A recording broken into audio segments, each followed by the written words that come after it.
Como eu disse, vamos falar de educação, nem só de política vive o homem. Após sofrer uma série de críticas de especialistas e 2.000 novas contribuições, o Ministério da Educação lançou ontem a segunda versão da Base Nacional Comum Curricular, atendendo às críticas em várias áreas, como história e língua portuguesa, e dando um novo perfil aos ensinos infantil e médio. O texto agora segue para discussão e a previsão é de que até dia 24 de junho a versão definitiva esteja pronta. Se o cronograma for seguido à risca, a versão final poderá começar a ser adotada no próximo ano. Mas, no primeiro momento, apenas pontos específicos seriam colocados em prática, com mudanças pedagógicas pontuais. O conteúdo do documento deverá estar totalmente presente nos currículos das escolas, somente em 2018. Na nova proposta, a educação infantil é separada em 3 faixas etárias, de 0 a 18 meses, 18 meses a 4 anos e de 4 anos a 6 anos. Alteração também feita depois das críticas durante o período de consulta pública. Olhe bem, para escrever bem é preciso ler bem. E eu vou até acrescentar. É preciso ler bem para viver bem, para saber o que está acontecendo em volta de você e até para pensar. É preciso ler bem. E estimular o gosto pela escrita, no entanto, sempre foi um desafio no Brasil. A falta de gosto pelos livros é um problema que ainda persiste, uma vez que o hábito da leitura não é incentivado desde a infância. Portanto, nesse aspecto, a gente tem de ver que o país ainda tem muito o que fazer nesse sentido. E eu vou falar aqui com uma pessoa para entender isso que acontece no país, na educação, que é Cíntia Valéria, professora de produção de textos do colégio. Tudo bem, é do colégio, o seu colégio é ICJ, né? ICJ, Instituto Coração de Jesus, né? Isso. Vamos falar por extenso para não ficar só na sigla. Mas prazer em recebê-la aqui, boa noite, tudo bem? Boa noite, prazer é meu. Olha, eu quero conversar com você sobre essa questão de aprender a ler bem, para viver bem, para pensar bem. Como os alunos estão encarando isso hoje? Tem melhorado? Porque a gente sabe que eles não trazem da família, né, esse hábito de leitura. E eles estão conseguindo, desde o início da escola, melhorar essa questão da leitura, desenvolver uma capacidade de ler? Bom, para nós ainda constitui um desafio. A necessidade que a gente tem de estimular essa leitura é muito ainda precária e, mais ainda, é uma luta solitária. Como o senhor mesmo colocou... O senhor, não, o senhor diz... Como você mesmo colocou... Eu não vou chamá-la de senhora, não. Me chame de você. Tá. Não vem de casa. Muitos pais deixam para nós, professores, essa tarefa de ensinar os meninos a ter gosto pela leitura. E é uma coisa errada, né? Porque isso Exatamente. Tem que ser feito desde muita tenra idade, né? Eu outro dia estava lendo uma pesquisa que nos Estados Unidos eles informam que se a criança lê, se os pais lerem para as crianças de 0 a 5 anos, eles podem contar com $50 a mais por ano no futuro da criança. Tá vendo? Eu conservo esse hábito há muitos anos.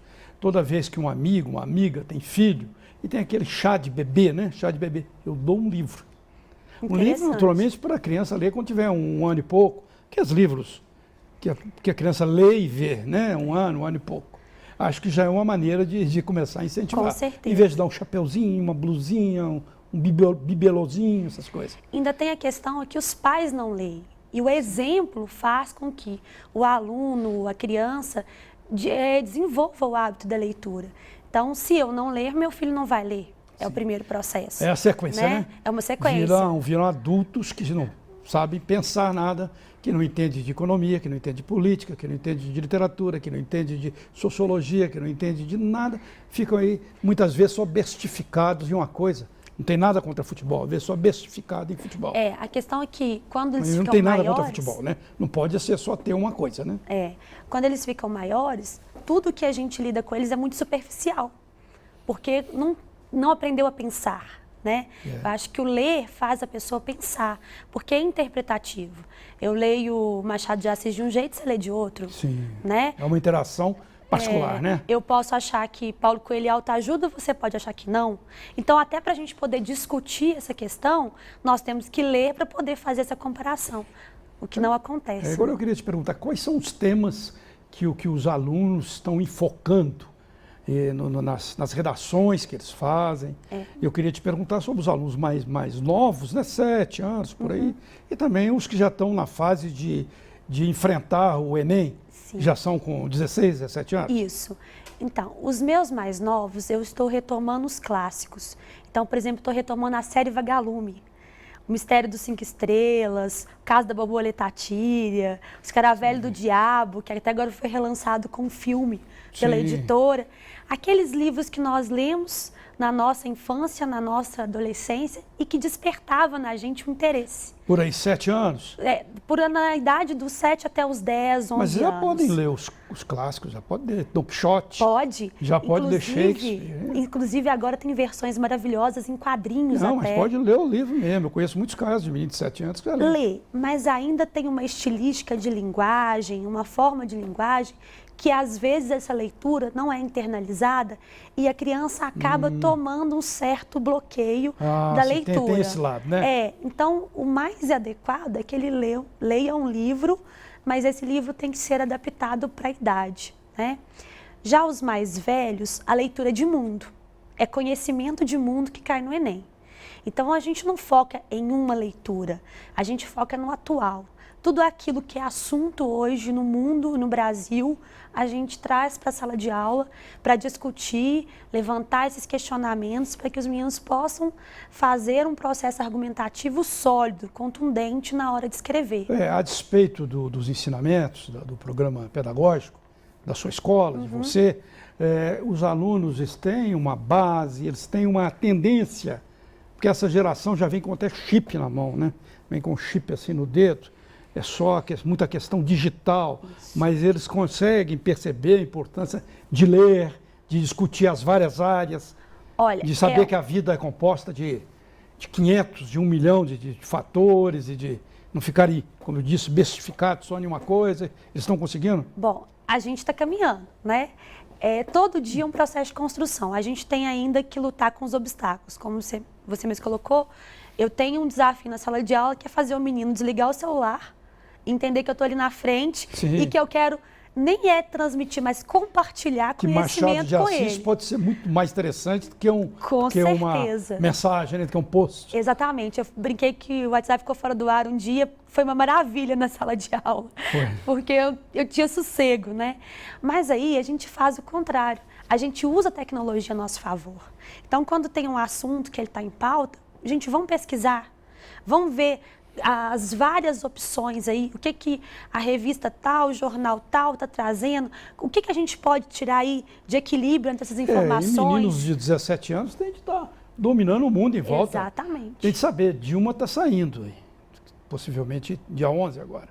É bom, é ruim, é golpe, não é golpe? Menino de 17 anos está em tempo de saber todas essas coisas. Na verdade, eles têm que aprender a se posicionar. Eu falo muito com eles. Quando você não fala, alguém fala por você. Então, você tem que aprender a se posicionar até para se defender, para viver socialmente, né? Então, esse processo no 3º ano hoje é um processo em construção, mas é um processo que não é só da redação, da produção de texto. Professor de geografia, de atualidades, de história, de língua portuguesa, é uma equipe que traz essas informações cotidianamente para eles e aí a gente vai ajudando com que eles possam processar da melhor forma. É interessante, né? E nesse aspecto desses conhecimentos, desse debate sobre esses conhecimentos, eles têm gostado? Eles passam a gostar? Passam. Muitos eles descobrem? Descobrem o gosto. Quando a escrita começa a tomar uma forma e o aluno começa a ficar seguro daquilo que ele está falando, ele começa a tomar prazer para aquela escrita. Sim.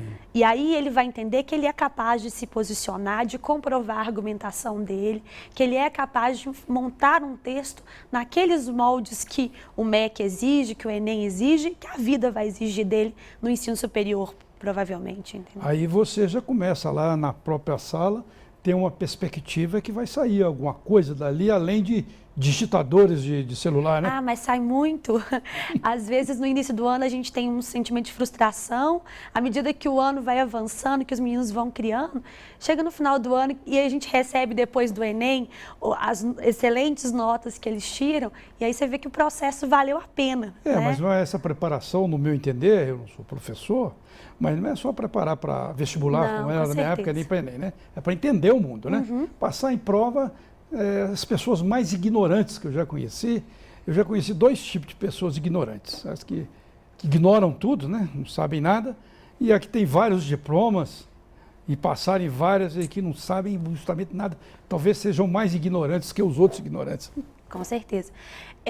Quando eu falo do Enem, assim, propriamente dito, não é só para que eles possam simplesmente serem aprovados, né? Porque o Enem é um dos passos que a gente cria. Mas quando a gente faz um debate, quando a gente proporciona um fórum, eles participam de muitos fóruns, fora da escola também, quando as universidades proporcionam essas entradas ainda, quando eles estão no ensino médio, para que eles possam conhecer, a gente vê que eles conseguem se posicionar, conseguem se destacar, né, que é importante, e deslanchar depois. Então, assim, eu acredito que o Enem é só uma porta. Ele não é todo o caminho que ele vai seguir. É doido, né? Se fosse. Né? Se fosse, a gente já teria desistido. Tem de entrar na universidade. A universidade nasceu, como você sabe muito mais que eu, lá no início da Idade Média, né? Como a universalidade dos conhecimentos, né? O universo dos conhecimentos.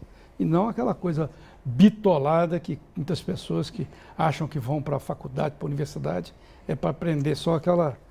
aprender a ter um antolho, né? Uma viseira. No Brasil, a gente ainda tem muito essa questão da viseira, né? Nós tivemos... Nossa alfabetização é muito tardia e, com isso, a nossa cultura de ler, de escrever também ficou tardia, né? Infelizmente, não é, professora? Eu agradeço-lhe muito as suas informações. Boa noite. Boa noite E você até também. uma próxima vez. Com certeza. Obrigada. E o Redação BH News vai dar um breve intervalo e volta já.